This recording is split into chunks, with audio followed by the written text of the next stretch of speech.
Muito bem, muito prazer, que alegria ter você aqui. Gilvan Bueno mais uma vez conversando com você, e essa conversa é super importante porque é uma conversa sobre a nossa Central do Investidor. A Central do Investidor, ela tem o objetivo de te aproximar de temas que irão acontecer e que você precisa entender o básico para tomar a decisão. Meu objetivo aqui é te mostrar como funciona, quais são os seus objetivos, quais são os seus riscos, como acontece toda essa mágica de transformar o seu dinheiro ao longo do tempo. A cada encontro eu te mostro um tema, uma ação, uma empresa. Lembrando sempre que a ação é uma empresa, então as pessoas falam muito de ação e a gente acaba esquecendo que uma ação é uma empresa. Então sempre eu tento trazer pontos para você entender a parte de conceito, a parte operacional e como é a sua performance. E hoje o meu objetivo aqui com você é conversar sobre Petrobras, te explicar como vai acontecer os dividendos da Petrobras, quais são os seus riscos, quais são os seus históricos, e para isso eu tenho um objetivo, ensinar os investidores iniciantes ou aqueles que já compreendem um pouco, mas querem se aprofundar sobre dividendos, como é o funcionamento dos dividendos da Petrobras, como comprar as ações, as datas importantes, as estratégias de longo prazo e os aspectos fiscais. Então vou repetir, tem 4 grandes conceitos que eu quero trabalhar aqui: como comprar as ações, as datas importantes, estratégia de longo prazo e aspectos fiscais para que você entenda sobre dividendos. Isso, como nós gostamos aqui de dizer na parte educacional, são os famosos estudos de mercado. Então você pode estudar o que está acontecendo, usar esses exemplos e ele vai se repetindo ao longo do tempo, tá bom?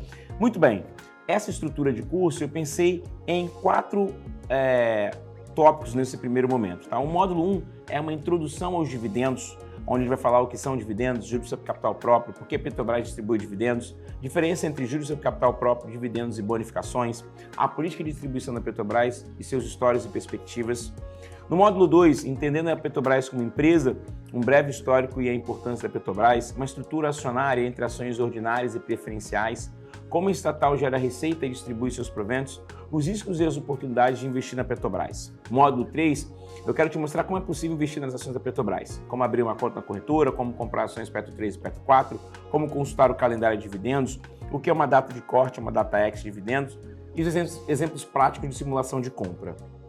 No módulo 4, eu quero te mostrar essa ideia de receber dividendos, que tem um termo em inglês que é comprar e receber, mas que é o famoso buy and hold, o reinvestimento dos dividendos, a famosa mágica de juros compostos, a avaliação do preço versus rendimentos, o que é o dividendo yield e como diversificar a carteira mesmo investindo em Petrobras.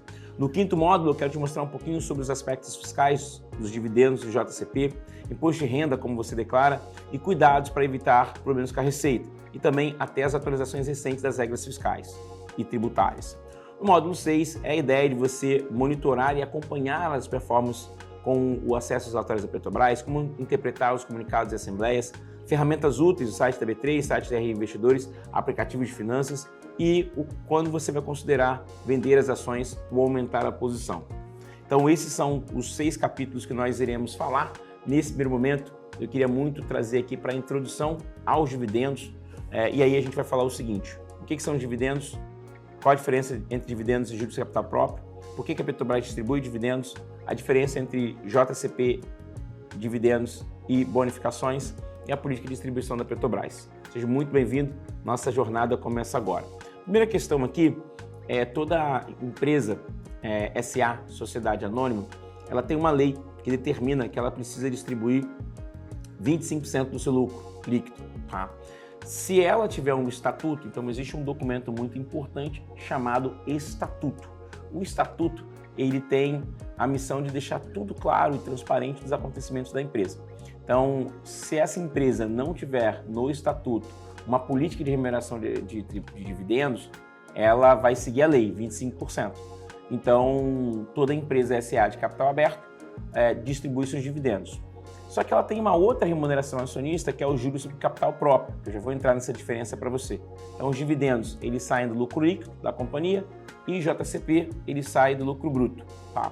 Então, os dividendos você recebe na sua conta da corretora, já isento de sem precisar pagar nenhum tributo, você já vai entender no módulo 2 como isso acontece, e o JCP sai do lucro bruto. Então, ele tem um valor que você precisa descontar 15% de imposto de renda nesse recebimento. Você já recebe isso líquido. Então vamos dizer que você teria R$1 para receber, você vai receber 85 centavos. Então você recebe 85 centavos por dividendos. Mas por que esses 85 centavos? Porque 15% desse imposto, que é o juros sobre capital próprio, você já deixa pago na fonte, tá bom? Tem uma outra variância que é a questão da bonificação. Algumas empresas, elas acabam bonificando os seus acionistas. Então, quando você compra uma ação, você vira um acionista. E aí, nessa ideia da empresa trazer maior atratividade de investidores, ter uma política de distribuição, ela pode te dar novas ações. Quem faz muito isso é o Banco Bradesco, ele tem uma relevância sempre em fazer bonificações. Algumas empresas elétricas, por exemplo, como o CEMIG faz isso, que é te dar novas ações. Então ele fala, se você tem 50 ações, eu te dou uma ação. Isso é uma bonificação, estou falando aqui de maneira didática para quem está começando. Tem uma implicação tributária por isso, mas que não é o nosso objetivo aqui, mas algumas empresas podem te bonificar. E quarto, é uma estratégia muito comum que muitas pessoas que estão no mercado financeiro acabam tendo, que é o quê? Ganho de capital. É comprar na baixa e vender na alta. Então você pode ter ali uma ação, como foi do caso da Petrobras, que chegou próximo a R$5, saiu de R$5 para 40. Então isso é o ganho de capital. Comprar na baixa e vender na alta. Então esses são os pontos importantes de remuneração ao acionista. Então existem 4. Por isso quando a gente fala em comparação, a gente fala, olha, a comparação do mercado de ações para o mercado de renda fixa, aqui um ponto importante o que é o mercado de renda fixa? Quando eu compro CDB, que é a dívida emitida pelos bancos, quando eu compro títulos públicos, que são os títulos de Tesouro Direto, quando eu compro LCI, LCA, que são aqueles títulos isentos, eles são títulos de renda fixa, eles têm uma rentabilidade. Quando eu estou aqui no mercado de ações, essa rentabilidade ela não existe tão óbvia. Você vai tendo isso ao longo do tempo, pelos projetos, pela lucratividade, pelo mercado que você está inserido. Mas paralelo a esse ganho de capital, que é comprar na baixa, e isso está muito dentro desse mercado de volatilidade, nós temos o ganho de capital, compra na baixa e vende na alta, e nós temos aqui as remunerações dos acionistas, que são 3: dividendos, que sai do lucro líquido, juros sobre capital próprio, que sai do lucro bruto, e bonificação, que é essa ideia de premiar os investidores, os seus acionistas, com novas ações. Muito bem, por que a Petrobras distribui proventos, tá? Como eu destaquei anteriormente, existe a lei das SAs e ela determina que essa empresa divulgue isso, tá? Então, ela tem aqui o seu estatuto, o estatuto determina que ela tem que distribuir uma fração do seu lucro. Então, se ela tem lucro, essa variável mais importante, para você receber os dividendos, essa empresa precisa ter lucro, então ela distribui esses dividendos para todos os acionistas, tá? Como assim acionistas? Para quem tenha uma ação da companhia. Então, por cada ação que você tiver, você vai receber um dividendo. Então, existe a política de distribuição de dividendos da companhia. Aqui tem algumas empresas, saindo um pouquinho de Petrobras, que elas distribuem às vezes 100% do seu lucro. É o caso, por exemplo, de Taesa, ela distribuiu recentemente 100% do lucro dela. Por quê? Porque ela não precisa fazer novos investimentos, ela distribuiu 100% do lucro dela. Uma outra questão aqui, eu vou entrar e vou repetir no próximo módulo, é a ideia de lucro bruto. O que é o lucro bruto? Então, você vai pegar ali a receita total, que é a mercadoria vendida, vai tirar o custo por vendas e vai ter o lucro bruto. Então, existe uma remuneração acionista chamada juros sobre capital próprio, que vem do quê? Vem do lucro bruto da companhia. Então, esse lucro bruto da companhia faz ela pagar o juros sobre capital próprio. Qual é a diferença dos dividendos que vem do lucro líquido? É que o juros sobre capital próprio não tem ainda um imposto. Então, 15% desse imposto será pago por você, mas já é descontado na fonte. Os dividendos vêm dessa última linha, que é o lucro líquido. Então, a diferença entre lucro bruto e lucro líquido é que o lucro bruto é o juros sobre capital próprio, lucro líquido é os dividendos, tá? Então, essa ideia de capital próprio, você pode observar que ele vem em crescimento, tá? Nos últimos anos, as empresas listadas em bolsas, elas vêm distribuindo muito juros de capital próprio, porque possivelmente nós teremos uma mudança da regulamentação. Então, o juros de capital próprio é algo que vem crescendo nos últimos anos, muito para essa mudança na parte de tributos que as empresas utilizam. Curiosamente, para você perguntar por que isso está acontecendo, é porque o lucro bruto, a empresa pode passar essa questão de pagar o imposto para o investidor, para o acionista. Então, pode ser um mecanismo para você reduzir esse pagamento de tributos. Mas um detalhe, né? Toda empresa ela é limitada até 15% do seu lucro bruto. Então, a empresa que está fazendo isso, ela tem um limite do seu lucro bruto para fazer isso, ela não pode fazer mais que 15%. Então, as empresas utilizam muito isso. Com essa nova reforma fiscal, talvez esse mecanismo não seja mais possível. Então, muitas empresas já estão se adequando e distribuindo muito do seu capital próprio. Ou seja, tem uma oportunidade nesse mercado que vai ter uma mudança para as empresas que pode também impactar os dividendos dos investidores. Mas, nesse momento, as empresas estão aproveitando isso. Uma outra questão é a política de distribuição da Petrobras, seus históricos e perspectivas. Aqui tem uma janela de tempo, tá? de 2010 a 2024. Então perceba, desde 2020 a Petrobras está com uma ampla política de distribuição de dividendos, foi eleita entre uma das 200 empresas que estão distribuindo dividendos. Então perceba, em 2020 essa distribuição de dividendos aumentou, então ela está no maior patamar histórico, olhando aqui desde 2010. Então era uma empresa que não distribuía tantos dividendos, fazia muito investimento e repassava pouco, mas recentemente ela está aumentando a sua distribuição de dividendos. Então tem uma perspectiva que você está na melhor janela do tempo, que é essa distribuição muito representativa da Petrobras, em pagar dividendos. Tá?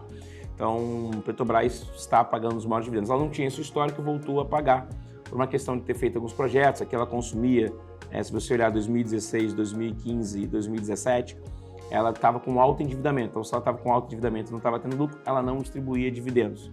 Então, ela voltou a distribuir dividendos e isso tem sido um componente atrativo para os investidores. Então, você que está aí olhando Petrobras, ela está hoje nos melhores momentos de distribuição de dividendos da sua história.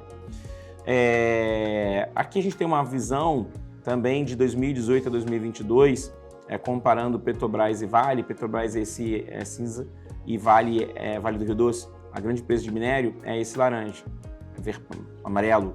Então perceba que ela vem sendo uma grande distribuidora de dividendos. Então esses são uns componentes que nos chamam muito a atenção, que é essa grande distribuição de dividendos da companhia. Tá? Como é que isso vai acontecer? Então tem aqui um comunicado. Ela fez um comunicado falando que vai distribuir 90 centavos, tá? Existe uma data corte, que é 2 de junho, a gente vai fazer um módulo falando sobre isso. Ela vai distribuir 90 centavos por cada uma ação. Então, cada uma ação que você tiver, você vai ganhar 90 centavos. A primeira parcela vai ser paga no dia 20 de agosto. Vai ser paga onde? Vai ser paga na conta da corretora. Então, para você comprar, você tem que ter uma conta da corretora. A gente já vai explicar isso para você. A segunda parcela, no dia 22 de setembro, também vai ser paga na conta da corretora. Perceba, uma parcela é juros sobre capital próprio, então nesse valor aqui você vai descontar o IR, e uma outra parcela vai ser dividendos, são aquelas duas remunerações que a gente passou para vocês. Para isso, você vai ter que ter ação no dia 2 de junho de 2025. Então aqui você tem um pouquinho do que vai ser esse pagamento de dividendos. O que é o legal? Isso sempre vai se repetir. A gente vai mostrar para você como é que você acompanha essa ideia de distribuição de dividendos, desde que a empresa tenha lucro. No mais, esse foi o nosso primeiro bloco, onde nós abordamos aqui o que são dividendos, remuneração acionista, como eles acontecem, qual é essa política de distribuição, qual a história de distribuição da companhia e te mostrando como vai ser, nesse exemplo aqui, a data corte, como isso vai acontecer. Agora nós vamos para o bloco 2. Até lá. Tchau, tchau.